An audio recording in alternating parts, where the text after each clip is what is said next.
골프 모임 갔다가 제 퇴직금 2억을 다 날렸습니다. 제 나이 60셋, 노후가 무너졌습니다요. 2022년 10월의 어느 아침이었습니다.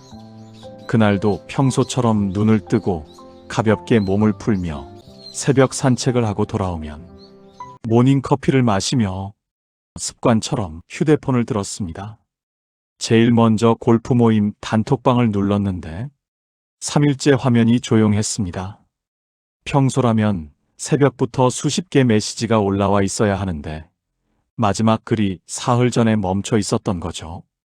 이상하네. 순간 불안한 마음이 스쳤습니다. 단톡방장이면서 골프 모임을 이끌던 박상진 씨. 번호를 눌러 전화를 걸었습니다. 그런데 잠시 뒤 들려온 안내음이 제 심장을 멎게 만들었습니다. 이 번호는 없는 번호입니다. 처음에는 잘못 눌렀다고 생각해서 다시 걸었습니다. 하지만 결과는 똑같았습니다. 없는 번호. 그 순간 손이 떨리기 시작했습니다. 가슴이 쿵 내려앉고 무릎에 힘이 풀렸습니다. 제 퇴직금 2억 원, 33년 동안 직장에서 일하며 모은 돈, 노후를 위해 한 번도 큰 돈을 써보지 못하고 아껴 모은 돈이었습니다. 그런데 단 한 사람의 번호가 사라진 순간 그 돈도 함께 사라지고 있었습니다.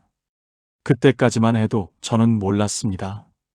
아주 교묘하게 설계된 투자 사기에 들어와 있었다는 사실을 말입니다.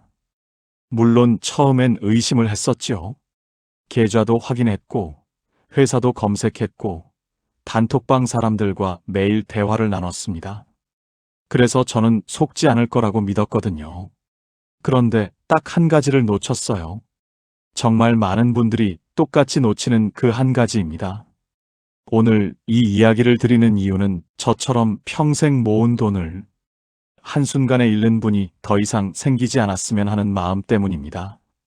지금 이 영상을 보고 계신 분들 중에도 생각하시는 분들이 많으실 겁니다.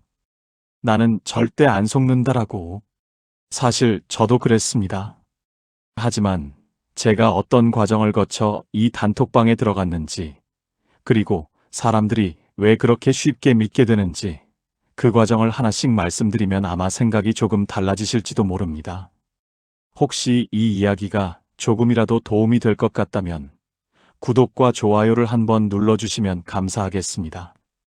그런 작은 행동 하나가 저 같은 피해자가 더 생기는 걸 막는데 도움이 될 수 있습니다.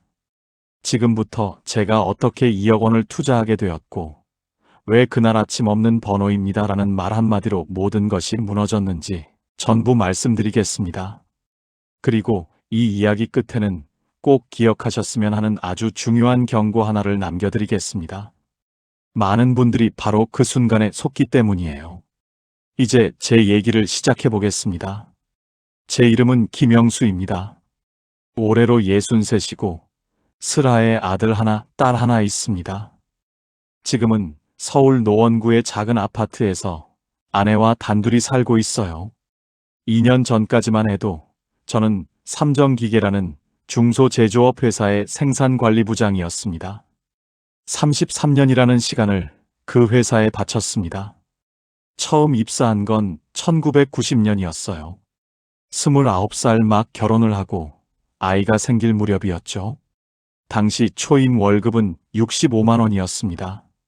지금으로 따지면 정말 작은 돈이지만 그때는 그것조차 감사했습니다. 공장 바닥에는 늘 기름 냄새가 진하게 배어 있었고 여름이면 열기가 숨을 막을 만큼 뜨거웠습니다. 안전화 속에서 발이 짓무르도록 하루 종일 서서 일하는 날이 태반이었죠. 그래도 저는 단 하루도 무단결근 없이 출근했습니다. 1997년 IMF 외환위기가 터졌을 때는 회사가 반토막이 났습니다. 동료 12명이 한꺼번에 짐을 쌌습니다. 그 중에는 제가 입사 동기도 있었고 저보다 먼저 들어온 선배도 있었습니다. 구조조정 명단이 발표되던 날 아침, 저는 화장실에 들어가 거울을 한참 들여다봤습니다. 명단에 제 이름이 없다는 안도감과 동료들에 대한 미안함이 뒤섞여서 가슴이 복잡했습니다. 그날 저녁 짐을 싸고 나가던 동기 녀석이 제 어깨를 두드리며 말했습니다. 야, 너는 살아남았으니까 우리 몹까지 잘해. 그 말이 얼마나 무겁게 들렸는지 모릅니다. 저는 그 말을 가슴에 새기고 그 다음 날부터 더 열심히 일했습니다. 2003년에는 공장에서 작은 사고가 있었습니다. 기계 오작동으로 손가락 2마디를 다쳤습니다. 오른손 중지였습니다.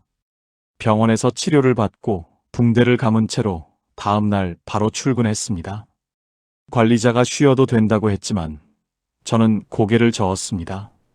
그때 막 아들이 중학교에 올라가던 해였고 딸은 초등학교 고학년이었습니다. 쉰다는 선택지가 제 머릿속에는 없었습니다. 지금도 오른손 중지를 구부리면 그때 다친 마디가 아직도 약간 뻣뻣합니다. 그게 33년의 흔적 중 하나인 셈이죠. 아이들이 어릴 때는 서로 얼굴 볼 시간이 없었습니다. 아침 7시에 집을 나서면 밤 9시, 10시가 넘어야 돌아오는 날이 부지기수였으니까요. 어느 날 초등학교에 다니던 아들이 밥을 먹다가 저를 올려다보며 이렇게 물었습니다. 아빠, 오늘은 왜 이렇게 일찍 왔어? 그 말이 가슴에 콕 박혔습니다. 일찍 온 게 아니었습니다. 그날이 그냥 제가 평소보다 조금 덜 늦은 날이었을 뿐이었습니다. 딸아이 초등학교 입학식은 회사 긴급 회의와 겹쳐서 아내 혼자 다녀왔습니다. 나중에 아내가 찍어온 사진 속에서 딸아이는 새 책가방을 메고 환하게 웃고 있었는데 그 귀엽고 예쁜 모습이 저의 지친 어깨를 다시 세워주고 없던 기운도 다시 생기는 기분. 이해되시나요? 그 사진을 보면서 저는 아무 말도 못하고 그냥 지갑 속에 넣어두었어요. 그 사진이 지금도 지갑 안에 있습니다. 그래도 저는 버텼습니다. 아이들 학원비, 대학 등록금, 아들 결혼 지원금, 딸 유학 비용까지 단 한 번도 못 해주겠다는 말을 입 밖에 낸 적이 없습니다. 허리띠를 졸라맨다는 게 어떤 건지 저는 몸으로 알았습니다. 점심을 편의점 김밥으로 때우고 새 구두가 필요해도 밑창이 완전히 다를 때까지 신고 회식 자리에서도 가장 저렴한 메뉴를 시키는 게 습관이 됐습니다. 퇴직 한 달 전 부서 동료들과 마지막 회식 자리가 있었습니다. 평소 자주 가는 단골 삼겹살집인데 고기 굽는 냄새와 웃음소리로 가득 찬 자리였습니다. 술이 한두 잔 돌고 분위기가 무르익을 무렵 막내 대리 녀석이 조심스럽게 말을 꺼냈습니다. 부장님, 저 친구 형이 얼마 전에 퇴직금 사기를 당했거든요. 정말 황당한 게 부동산 투자라고 해서 넣었는데 하루아침에 다 날아갔대요. 자리가 잠시 조용해졌습니다. 옆에 앉아있던 과장이 혀를 찼습니다. 요즘 그런 거 진짜 많다더라. 퇴직하고 나면 그런 사람들이 얼마나 꼬이는지 몰라.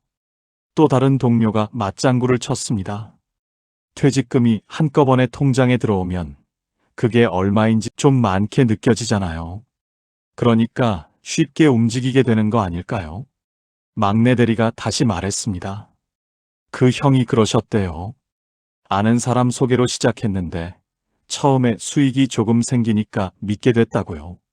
결국 퇴직금 전부를 날렸대요. 지금은 편의점 야간 알바를 하신다더라고요. 분위기가 무거워지자 팀장이 술잔을 들며 말을 돌렸습니다. 그러니까 퇴직하기 전에 노후 자금 계획을 제대로 세워야 해요. 퇴직금을 그냥 통장에 넣어두면 이자가 얼마 안 되고 그렇다고 아무데나 굴리면 사기당하고 진짜 쉬운 게 없어요. 오래 함께 일했던 차장이 고개를 끄덕이며 덧붙였습니다. 맞아요. 요즘 은퇴 재무 설계 강의 같은 거 미리 들어두는 게 낫다고 하더라고요. 퇴직하고 나서 시작하면 이미 늦는다고. 저는 그 이야기들을 들으면서 고기를 한 점 집어 입에 넣었습니다. 솔직히 말씀드리면 그 이야기가 제 일이 될 거라는 생각은 추호도 하지 않았습니다. 속으로 이렇게 생각했습니다. 사기를 당하는 사람들은 뭔가 허술한 구석이 있으니까 당하는 거지. 나는 33년 동안 회사에서 생산관리 부장까지 했고, 숫자도 볼 줄 알고, 사람도 어느 정도 보는 눈이 있어. 설마 내가 그런데 넘어가겠어? 그 자만심이 얼마나 위험한 것이었는지 저는 불과 몇 달 뒤에 뼈저리게 깨달았습니다. 그날 회식 자리에서 막내 대리가 마지막으로 이렇게 말했습니다. 부장님은 퇴직금 어떻게 하실 거예요? 저는 웃으며 대답했습니다. 나야 뭐 은행에 넣어두고 조용히 살지. 동료들이 웃었고 저도 웃었습니다. 그 대답이 거짓말이 될 줄은 그때 몰랐습니다. 그렇게 30년 넘게 살다 보니 2022년 봄, 드디어 퇴직하는 날이 왔습니다. 퇴직하던 날 오후, 후배들이 회의실로 저를 불렀습니다. 작은 케이크와 꽃다발이 놓여 있었고, 오랜 동료들이 모여 박수를 쳐주었습니다. 부장님, 33년 동안 정말 수고 많으셨습니다. 그 말을 듣는데 눈물이 핑 돌았습니다. 회사 건물을 나서면서 한 번 뒤를 돌아봤습니다. 33년을 다녔는데도 그 건물이 그날따라 왠지 낯설어 보였습니다. 발걸음이 쉽게 떨어지지 않았습니다. 평생을 바쳐온 곳인데 막상 마지막이라고 생각하니 이상하게 허전했습니다. 그래도 저는 돌아서서 걸었습니다. 이제 새로운 시작이라고 생각했습니다. 그날 통장에는 퇴직금과 그간 모아둔 적금을 합쳐 총 2억 1천만 원이 들어왔습니다. 아내에게 전화를 걸었습니다. 여보, 이제 고생 끝이야. 우리 이제 좀 편하게 살자. 아내는 조용히 웃으며 이렇게 말했습니다. 잘했어요. 이제 건강 챙겨요. 저는 그때 확신했습니다. 이 돈으로 작은 월세 수익이라도 내면서 조용하고 따뜻하게 노후를 보낼 수 있을 거라고요. 퇴직 한 달 전 회식 자리에서 들었던 그 퇴직금 사기 이야기는 이미 머릿속에서 까맣게 지워진 뒤였습니다. 퇴직 후 처음 석 달은 정말 오랜만에 느껴보는 여유였습니다. 늦잠도 자고, 오전에 아내와 시장도 다니고, 낮에는 뉴스도 보고. 그런데 이상하게도 2달이 지나자 마음이 편하지 않았습니다. 하루가 너무 길게 느껴졌습니다. 아무것도 안 해도 되는데 아무것도 안 하는 게 오히려 불안했습니다. 아내 눈치도 슬슬 보이기 시작했고요. 그러던 어느 날 아내가 말했습니다. 여보, 집에만 있으면 몸이 굳어요. 동네 공원에 파크 골프 배우는 사람들이 많다던데 한번 나가봐요.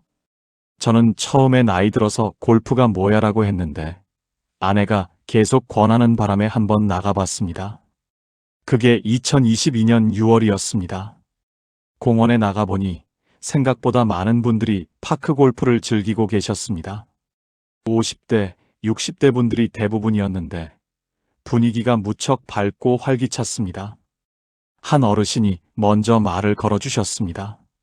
처음 오셨어요? 이거 어렵지 않아요. 건강도 챙기고 매일 같이 웃다 보면 하루가 즐거워요. 이제 우리 같이 쳐요. 그렇게 자연스럽게 모임에 합류했습니다. 그 모임에는 다양한 분들이 있었습니다. 전직 공무원, 건설업 출신, 은행을 다녔다는 분도 있었습니다. 모두 은퇴 후 여유롭게 지내는 분들처럼 보였습니다. 모임 리더는 박상진이라는 50대 초반의 남자였습니다. 말투가 부드럽고 사람을 편하게 해주는 스타일이었습니다. 처음 만났을 때부터 선배님 하며 저를 잘 챙겨주었습니다. 매주 목요일마다 모여 파크 골프를 치고 끝나면 근처 식당에서 점심을 같이 먹었습니다. 밥값은 항상 돌아가면 했습니다.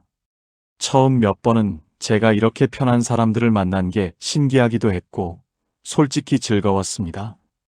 33년 동안 직장에서 매일 긴장하며 살았는데 이 사람들과 있으면 아무 걱정이 없는 것 같았습니다. 지금 생각해보면 그 편안함 자체가 함정이었습니다. 경계심을 낮추려는 치밀한 준비였다는 것을 그땐 전혀 눈치채지 못했습니다. 모임이 시작된 지 2달쯤 지났을 무렵 점심자리에서 박상진 씨가 조심스럽게 이런 말을 꺼냈습니다. 선배님들, 요즘 골프장 인근 토지 투자하시죠? 저번에 제가 소개해드린 분이 꽤 짭짤하게 수익 냈더라고요. 가볍게 던지는 말처럼 들렸습니다. 저는 그냥 그래요? 하고 넘겼습니다. 그게 시작이었습니다. 박상진 씨가 처음 투자 이야기를 꺼낸 뒤로 한 달가량은 아무 말이 없었습니다. 오히려 그래서 더 자연스러웠습니다. 억지로 권유하는 느낌이 없었거든요. 그냥 가끔 점심자리에서 어디는 땅값이 올랐다더라, 거기 골프장 생긴다는 허가가 났대라는 식의 이야기가 오갔을 뿐입니다. 그러던 어느 날 모임에서 제일 연장자였던 이정호 씨가 조용히 저한테 말했습니다.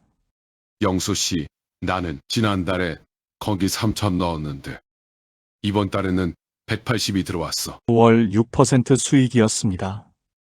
은행 정기예금이 그때 연 3% 안팎이었으니 제 귀가 번쩍 뜨였습니다. 저는 집에 와서 아내에게 조심스럽게 말을 꺼냈습니다. 여보, 모임에서 토지 투자 이야기가 있는데 어떻게 생각해? 아내는 바로 말했습니다. 그런 거 믿지 마요. 수상해요. 그 말을 듣고 저도 한 발짝 물러섰습니다. 그날은 그냥 넘어갔습니다. 그런데 일주일 뒤 모임 자리에서 박상진 씨가 직접 저한테 말을 걸었습니다. 선배님, 제가 직접 운영하는 법인이라서 불투명한 구조가 아닙니다. 법인 등기 부등본도 보여드릴 수 있고 실제로 충청북도에 부지도 있어요. 한번 같이 가보시겠어요? 그 말이 결정타였습니다. 실체가 있다는 말, 직접 확인해 볼 수 있다는 말이 저의 마지막 경계심을 허물었습니다.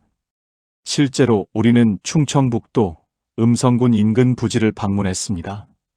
넓은 땅이 있었고 거기 세워진 팻말에는 골프장 예정 부지라는 문구가 적혀 있었습니다. 저는 그걸 보고 완전히 확신했습니다. 이건 진짜구나. 그 자리에서 저는 투자를 결심했습니다. 첫 투자금은 퇴직금 중 1억 원이었습니다. 2022년 8월의 일이었습니다. 계약서에 도장을 찍으면서 손이 떨리긴 했지만 그건 불안이 아니라 기대 때문이라고 생각했습니다. 지금 생각하면 그 손 떨림이 몸이 보내는 마지막 경고였습니다. 첫 투자 후 2달이 지났습니다. 처음 한 달은 약속대로 수익이 들어왔습니다. 정확히 600만 원이었습니다. 1억 원 투자에 한 달 만에 600만 원. 저는 아내에게 조심스럽게 통장을 보여주었습니다. 아내는 여전히 불안한 표정이었지만 숫자를 보고는 아무 말도 하지 않았습니다. 그런데 두 번째 달부터 수익이 조금 늦어졌습니다. 보름 정도 지연이 됐습니다. 저는 박상진 씨에게 연락했습니다. 그는 이렇게 설명했습니다. 선배님, 죄송합니다. 법인 계좌 정리하는데 시간이 좀 걸렸어요. 이번 주 안에 드리겠습니다. 실제로 그 주 안에 수익이 들어왔습니다. 저는 다시 안심했습니다. 모임 분위기도 여전히 좋았습니다. 목요일 파크 골프, 점심 식사, 가끔은 저녁 자리까지. 박상진 씨는 제가 궁금한 게 있으면 바로 답해 주었고 필요할 땐 서류도 보여주었습니다. 지금 생각하면 그 모든 게 다 계획된 행동이었겠지만 그때는 그 사람이 정말 성실하고 믿을 수 있는 사람이라고 생각했습니다. 세 번째 달 수익은 한 달이 다 지나도 오지 않았습니다. 저는 다시 연락했습니다. 박상진 씨는 이번엔 목소리가 조금 달라져 있었습니다. 선배님, 실은 골프장 인허가 쪽에서 약간 문제가 생겼습니다. 한 두 달만 기다려주시면 한꺼번에 드리겠습니다. 지금 부지 가치가 많이 올랐거든요. 저는 조금 불안했지만 그 말을 믿었습니다. 모임의 다른 사람들도 같은 상황이었습니다. 모두 비슷하게 조금 기다려보자는 분위기였습니다. 그리고 바로 그 즈음 박상진 씨가 새로운 제안을 했습니다. 선배님, 지금 추가 투자자를 좀 더 모집하면 인허가 문제를 빨리 해결할 수 있어요. 선배님이 추가로 넣어주시면 기존 물량 수익도 함께 정산해 드리겠습니다. 저는 망설였습니다. 그런데 모임 사람들 중 2명이 나도 추가로 넣겠다고 하는 걸 보고 저도 따라갔습니다. 남은 퇴직금 1억 원을 추가 투자했습니다. 2022년 9월이었습니다. 그 순간이 제 인생에서 가장 후회되는 선택입니다. 2022년 10월 초였습니다. 사흘째 박상진 씨로부터 아무 연락이 없었습니다. 단톡방도 조용했고요. 저는 직접 전화를 걸었습니다. 없는 번호입니다. 그 안내음이 3번 반복되는 순간 가슴이 내려앉았습니다. 혹시 실수인가 싶어 모임 카카오톡을 다시 열었는데 박상진 씨의 프로필 사진이 사라지고 없더라고요. 탈퇴였습니다. 저는 다른 모임원들에게 연락했습니다. 모두 같은 상황이었습니다. 전화가 안 된다. 메시지를 읽지 않는다. 누군가 회사 주소로 직접 가보겠다고 했고 2시간 뒤 돌아온 대답은 이랬습니다. 사무실이 비어 있습니다. 아무것도 없어요. 그 말을 듣는 순간 제 머릿속에서 무언가가 무너지는 소리가 들렸습니다. 그 사무실 주소는 서울 강남구 테헤란로의 공유 오피스였습니다. 나중에 확인해 보니 박상진 씨가 월 35만 원짜리 소형 공유 책상 하나를 빌려 쓰던 공간이었습니다. 그 좁은 책상 하나가 수십억 원짜리 투자법인의 전부였습니다. 우리가 한 번도 실제 사무실을 방문하지 않았다는 사실이 그제야 머리를 스쳤습니다. 왜 한 번도 직접 찾아가 볼 생각을 하지 않았을까요? 지금 생각하면 당연한 질문인데 그때는 그 생각 자체가 떠오르지 않았습니다. 모임에서 쌓인 신뢰가 그 기본적인 의심마저 막아버렸습니다. 경찰에 신고했습니다. 수사 결과 박상진 씨가 운영한 법인은 실제 골프장 개발과는 아무 관계가 없는 유령 법인이었습니다. 충청북도 음성군에 저희가 방문했던 땅은 박상진 씨 소유도 아니었습니다. 그냥 누군가의 밭이었고 거기에 팻말만 꽂아둔 것이었습니다. 우리가 방문했을 때 그 팻말을 세워둔 사람도 박상진 씨 일당이었습니다. 피해자 모임을 통해 알게 된 사실은 저를 완전히 무너뜨렸습니다. 피해자가 저를 포함해 총 43명, 전체 피해 금액은 87억 원에 달했습니다. 전형적인 유사수신 사기였습니다. 처음에 소액의 수익을 지급해 신뢰를 쌓은 뒤 추가 투자를 유도하고 모두 모인 다음 사라지는 구조였습니다. 제가 처음 받은 600만 원도 사실은 제 돈에서 나온 돈이었습니다. 그것도 미리 계획된 연출이었습니다. 피해자 모임에서 만난 분들의 이야기를 들으면서 저는 이 사기가 얼마나 치밀하게 설계된 것인지를 비로소 알게 됐습니다. 피해자 중에는 저보다 더 큰 금액을 잃으신 분도 있었습니다. 전직 초등학교 교장 선생님은 퇴직금과 아내 명의의 적금까지 합쳐 4억 2천만 원을 투자했다고 하셨습니다. 그분은 피해자 모임 자리에서 말 한마디도 못하시고 그냥 앉아만 계셨습니다. 그 모습이 지금도 잊히지 않습니다. 자신보다 더 깊이 무너진 사람을 보면서 조금은 위로가 될 것 같았는데 전혀 그렇지 않았습니다. 오히려 더 슬펐습니다. 우리 모두가 같은 이유로, 같은 외로움으로, 같은 실수를 했다는 사실이 뼈아프게 느껴졌습니다. 형사는 저에게 말했습니다. 피의자가 해외로 도피한 것으로 추정됩니다. 자산 추적을 해보겠지만 회수율이 높지 않을 수 있어요. 회수율이 높지 않다는 말의 의미를 저는 너무 잘 알고 있습니다.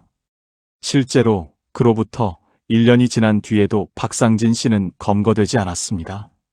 인터폴에 수배 요청이 들어갔다는 말을 들었지만 그 이후로 어떻게 됐는지 저는 더 이상 확인하지 않기로 했습니다. 그 사람을 기다리며 살기에는 제 남은 시간이 너무 아깝다고 생각했기 때문입니다. 2억 원. 33년 직장 생활의 결실이 그렇게 사라졌습니다. 집에 돌아오는 버스 안에서 저는 창밖을 바라보며 아무 생각도 할 수 없었어요. 그냥 멍하니 하늘만 쳐다보며 눈물도 한 방울 나오지 않더라고요. 오히려 눈물이 나왔다면 조금 나았을지도 모릅니다. 차라리 실컷 울었다면 조금은 풀렸을 텐데 그냥 몸이 굳어 있는 것처럼 아무 감각이 없었습니다. 그 버스 안에서 저는 생각했습니다. 이제 어떻게 해야 하지?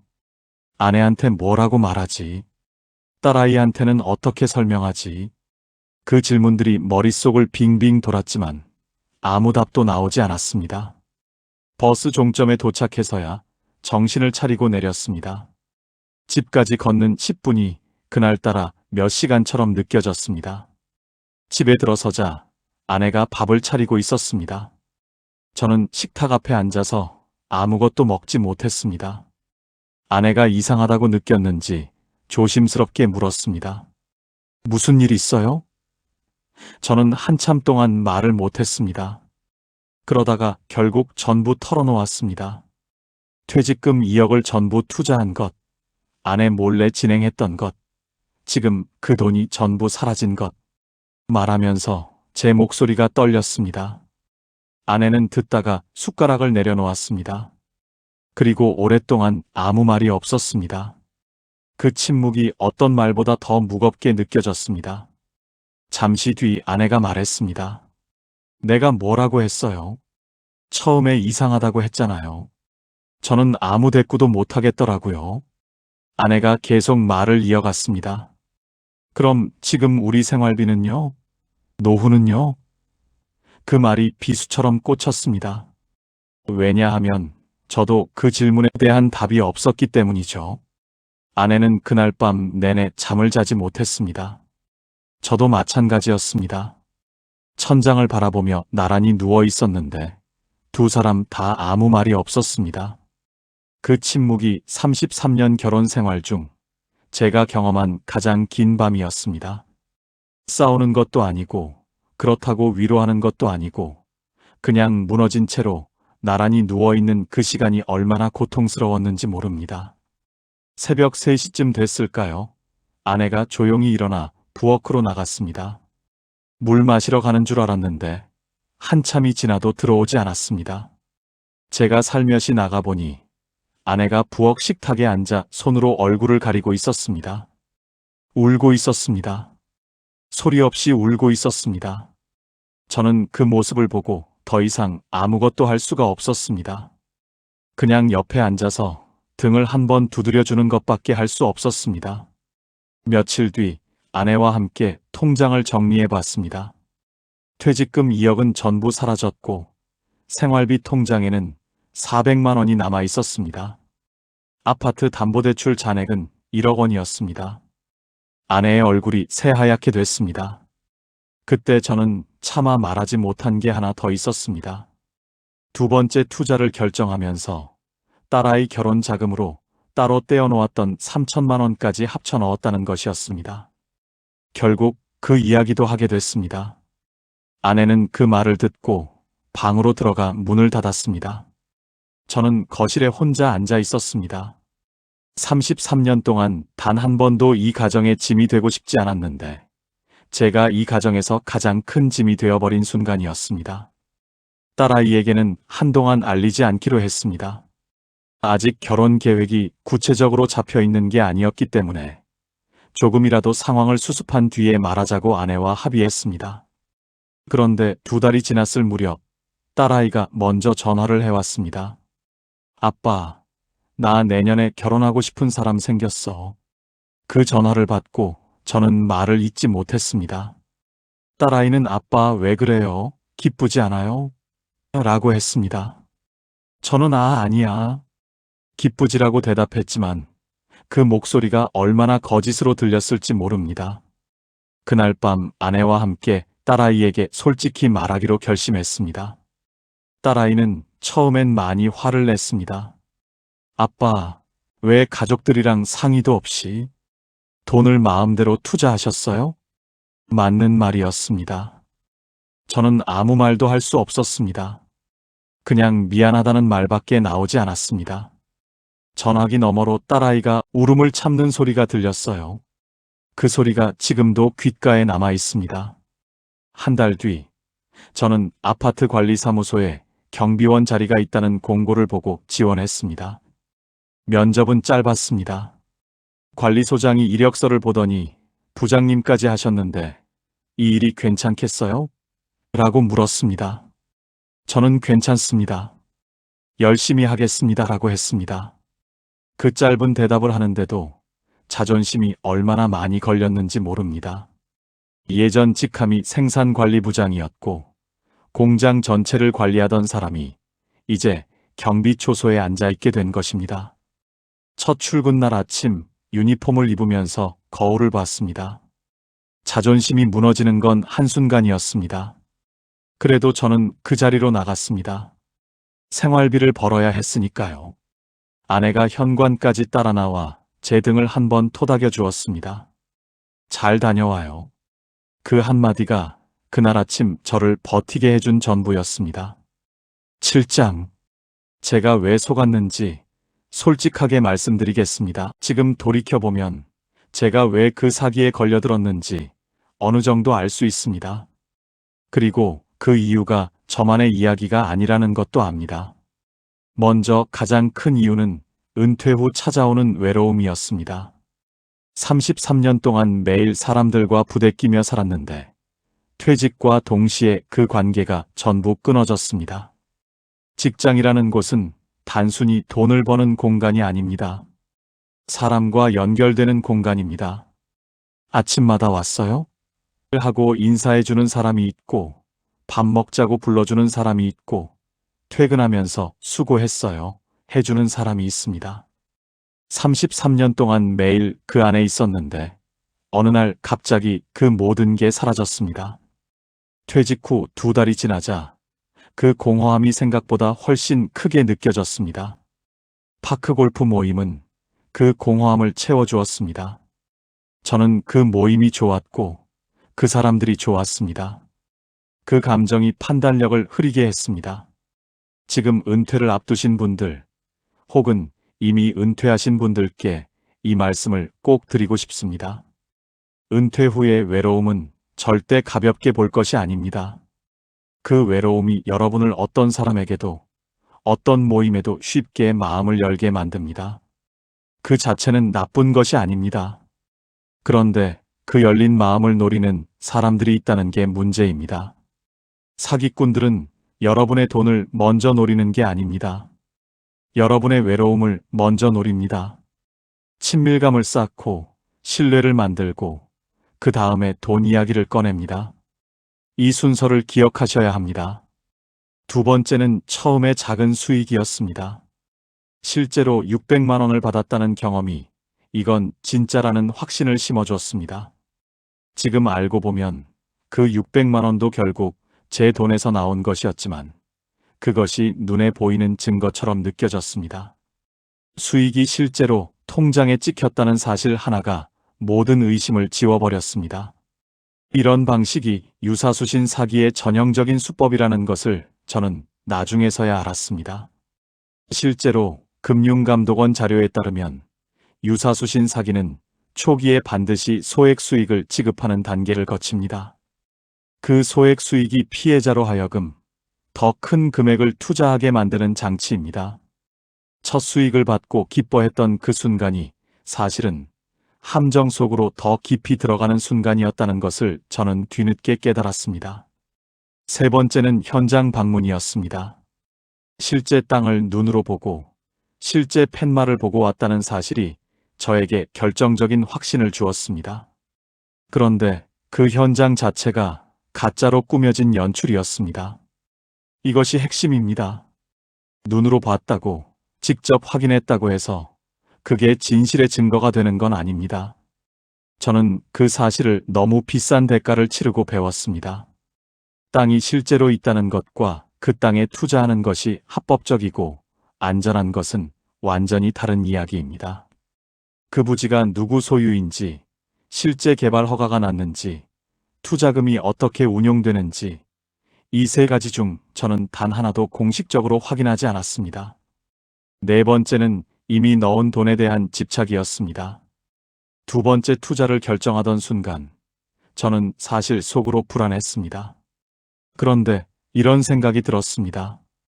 지금까지 1억을 넣었는데 여기서 빠지면 그 돈은 영영 못 찾는다. 조금만 더 버티면 돌려받을 수 있을지도 모른다. 그 생각이 남은 1억을 추가로 집어넣게 만들었습니다. 나중에 알고 보니 이 심리를 매몰 비용의 오류라고 부른다고 하더군요. 이미 잃은 돈을 돌려받으려는 심리가 오히려 더 큰 손실을 만드는 구조입니다. 투자 판단은 항상 지금 이 순간의 상황만으로 해야 합니다. 과거에 얼마를 넣었든 그 돈이 아깝든 그 감정이 지금의 판단에 끼어들어서는 안 됩니다.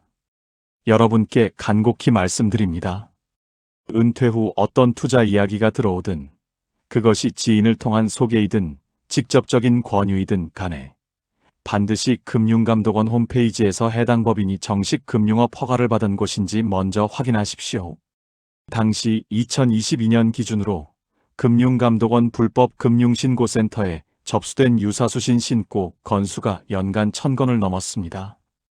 그중 상당수가 저처럼 은퇴 후 여유 자금을 가진 분들을 겨냥한 것이었습니다. 그리고 반드시 배우자와 함께 상의하십시오. 아내가 처음부터 반대했는데 저는 그 목소리를 무시했습니다. 가족 중 누군가가 이상하다고 느낀다면 그 직감은 틀리지 않습니다. 제 경험이 그것을 증명합니다. 돈에 관한 결정은 절대 혼자 하지 마십시오. 지금 저는 매일 오전 6시에 일어나 경비초소로 출근합니다. 월급은 230만 원입니다. 예전 부장 시절 월급과 비교하면 절반도 안 되지만 그래도 매달 통장에 꼬박꼬박 들어옵니다. 거짓없이 들어오는 그 돈이 지금 제게 얼마나 소중한지 모릅니다. 처음에는 경비 일이 정말 힘들었습니다. 몸이 힘든 게 아니라 마음이 힘들었습니다. 같은 아파트에 살고 있는 입주민 중 예전 회사 거래처 분을 한 번 마주친 적이 있었습니다. 그분은 저를 알아보고는 잠깐 멈췄습니다. 저도 멈췄습니다.